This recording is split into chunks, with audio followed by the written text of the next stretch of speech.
আসসালামু আলাইকুম dear students, welcome to STech science school. HSC 24 ব্যাচের যারা স্টুডেন্ট আছো তাদের মনে অনেকগুলো প্রশ্ন ঘুরপাক খাচ্ছে।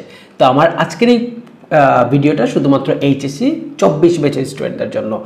তো তোমাদের মনে যে প্রশ্নগুলো আছে সেগুলো হচ্ছে যে এই এইচএসসি 24 ব্যাচের রেজাল্ট কিভাবে দিবে।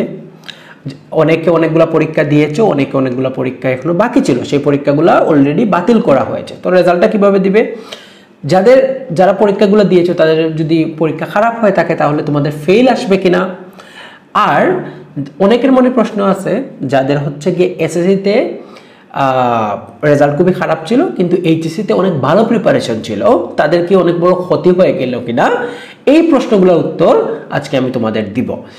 তবে এর আগে অবশ্যই তোমাদের চ্যানেলটা সাবস্ক্রাইব করে নিতে হবে এবং লাইক, কমেন্ট এবং শেয়ার করে বন্ধুদেরকে জানিয়ে দিতে হবে। তোমাদের যারা সিলেট বোর্ডে আছো তারা বাংলা এবং ইংলিশ পরীক্ষা দিতে পারো নাই, বাকি বোর্ডের স্টুডেন্টরা Bangla, English, ICT, physics, logic এবং ভূগোলের শুধুমাত্র প্রথম পত্র পরীক্ষাটা দিতে পেরেছো।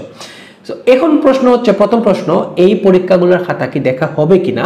তোমাদেরকে জানিয়ে রাখতে চাই এই পরীক্ষাগুলোর খাতা অলরেডি দেখা শুরু হয়ে গেছে, অর্থাৎ শিক্ষা বোর্ড কিন্তু বসে নাই, তারা কিন্তু অলরেডি পরীক্ষাগুলোর খাতা দেখা শুরু করে দিয়েছে এবং বাকি যে সাবজেক্টগুলো আছে ওইগুলোর জন্য সাবজেক্ট ম্যাপিং এর কাজও কিন্তু শুরু হয়ে গেছে। এখন সাবজেক্ট ম্যাপিং কি এবং কিভাবে কাজ করে, ধরো যারা সায়েন্সের স্টুডেন্ট আছো তারা হচ্ছে রসায়ন এবং জীববিজ্ঞানের পরীক্ষা দিতে পারো নাই। এখন দেখা গেল তোমার এসএসসিতে তোমার কেমিস্ট্রিতে A+ ছিল, তাহলে এইচএসসিতে কিন্তু ওই A+টা এনে বসিয়ে দেওয়া হবে, অর্থাৎ এইচএসসিতে তুমি A+ পাবা।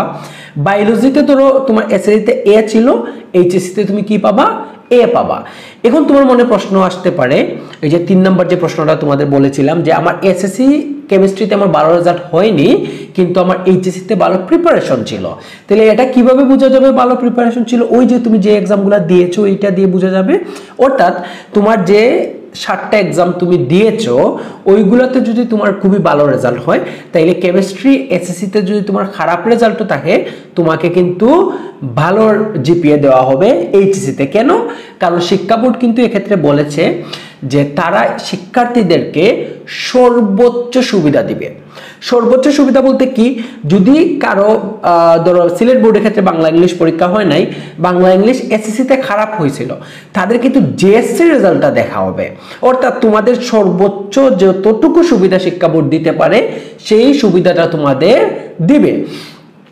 আর্টস এবং বিজনেস স্টাডিজের স্টুডেন্টদের জন্য কিন্তু একই নিয়ম প্রযোজ্য। এখন তোমাদের মনে প্রশ্ন থাকতে পারে যে এসএসসিতে আমার একটা সাবজেক্ট ছিল না, এইচএসসিতে আমি একটা সাবজেক্ট নিয়েছি। ধরো এসএসসিতে হচ্ছে আর্টসের স্টুডেন্টদের জন্য শুধুমাত্র হিস্ট্রি অর্থাৎ ইতিহাস সাবজেক্টটা আছে, কিন্তু এইচএসসিতে ধরো কেউ নিয়ে নিল কি সামাজিক বিজ্ঞান।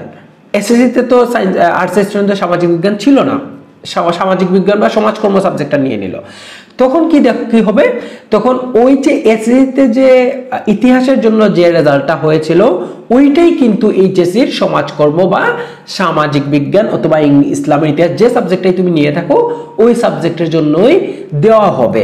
অর্থাৎ এখানে শিক্ষা বোর্ড কি করবে, এখানে শিক্ষা বোর্ড দেখবে প্রথমে তুমি যে এক্সামগুলো দিয়েছো ওইগুলোর রেজাল্ট, এবং ওইগুলোতে যদি তোমার আশানুযায়ী রেজাল্ট না হয় তাহলে এসএসসিতে যদি ভালো রেজাল্ট হয় ওইটা এনে বসিয়ে দেওয়া হবে। আবার যদি তোমার এসএসসিতে খুব একটা ভালো রেজাল্ট না হয় কিন্তু যে এক্সামগুলো দিয়েছো ওইগুলোতে ভালো রেজাল্ট হয়, ওইগুলোর উপর ভিত্তি করে একটা পার্সেন্টেজ করে তোমার রেজাল্টটা এইচএসসিতে দিয়ে দিবে। আবার এসএসসিতে খারাপ হলে কি করবে, জেএসসি থেকে রেজাল্ট এনে দিয়ে দিবে। তাও শিক্ষা বোর্ড চেষ্টা করবে তোমাদের সর্বোচ্চ যে ভালো রেজাল্টটা তোমাদের দিতে পারে। এখন মনে প্রশ্ন হচ্ছে তোমাদের যে তোমাদের কি ফেল দেওয়া হবে কিনা কাউকে। এখানে একটা জানিয়ে রাখতে চাই, তোমাদের রেজাল্ট কিন্তু তৈরি হবে এইচএসসি 22 ব্যাচের অনুকরণ করে। কারণ এইচএসসি 22 ব্যাচ ওরা কিন্তু 3টা সাবজেক্ট এক্সাম দিয়েছিল, তোমরা কিন্তু অনেকগুলো সাবজেক্ট এক্সাম দিতে পেরেছো যারা সিলেট বোর্ডের বাইরে। সিলেট বোর্ডে যারা সায়েন্সের স্টুডেন্টরা হচ্ছে 3টে এক্সাম দিতে পারছো, ICT, physics first, physics second, কমার্সের মেবি 3টা দিতে পারছো, আবার আর্টসেরও 3-4টা এক্সাম হয়েছে, অনেকের অবশ্য অনেকগুলো সাবজেক্ট নাই, অনেকের আছে, এগুলা মিলিয়ে। তো তোমরা যদি একটা এক্সামও দিয়ে থাকো, ওই একটা এক্সামের পেপার কিন্তু দেখা হবে, এবং ওই এক্সাম যদি তোমরা ফেল করো অবশ্যই তোমাদের ফেল আসবে। তবে যেহেতু শিক্ষা বোর্ড থেকে বলা হয়েছে তোমাদের সর্বোচ্চ সুবিধা দেওয়া হবে, হয়তোবা এখানে খুব কম সংখ্যক মানুষকেই ফেল দেওয়া হবে। তবে একটা হাস্যকর বিষয় হচ্ছে, এই দুই দিন আগে আমার একটা স্টুডেন্ট কল করে বলল যে একজন আইসিটি এক্সাম দেয় নাই, ওর একটা এক্সামই ছিল, এর ভিতরে আইসিটি এক্সাম দেয় নাই, ওকে কি পাস দেওয়া হবে? না, ওকে পাস দেওয়া হবে না, কারণ এখানে কিন্তু অটো পাস না, এটা সাবজেক্ট ম্যাপিং করে রেজাল্ট দিবে।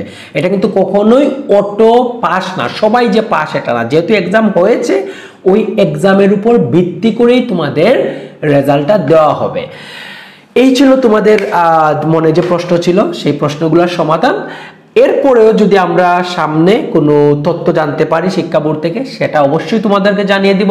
তবে সেটা জানার জন্য নোটিফিকেশন পেতে হলে অবশ্যই তোমাকে সাবস্ক্রাইব করে দিতে হবে এবং পাশের বেল আইকনটা ক্লিক করতে হবে, যাতে কোনো নোটিফিকেশন, কোনো আপডেট আসলেই যাতে তোমরা সেটা জানতে পারো। ধন্যবাদ সবাইকে।